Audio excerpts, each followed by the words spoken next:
তাহলে সুপ্রিয় কৃষক কিশোরী ভাই বোনেরা, আপনার হাতে আমার হাতে এটা কি দেখছেন? মধু মধু। কারণ এটা হল বেনানা ম্যাঙ্গো। এটা কিন্তু বাংলাদেশে আবহাওয়া খুবই চমৎকার, উপযোগী এবং খুব সুন্দর হয় এবং লাভ হতে পারে। দেখেন, আহ সেই গান। আর এটা খেতেও কিন্তু সেরকম অত্যাধিক মিষ্টি তা না, কিন্তু মানে মিষ্টি বলতে যেটা আম খেতে লাগে সেটার মতো স্বাদ। তো আপনারা এই আমটা কিন্তু অবশ্যই আমার হাতে দেখে কিন্তু অবশ্যই লোভ লাগছে খাওয়ার জন্য।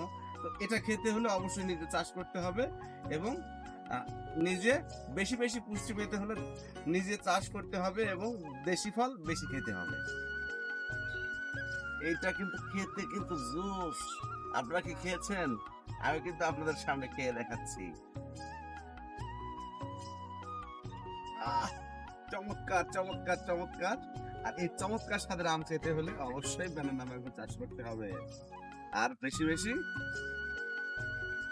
স্বাদ নিতে হবে। স্বাদ স্বাদ।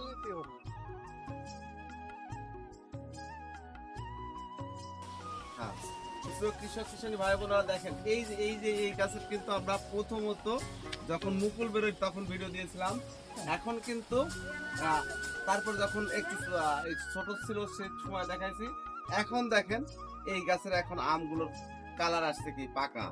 আর এইটা যদি আপনার ঘরে থাকে আপনার বউ পাগল হয়ে যাবে। এটা কিন্তু বাস্তবতা।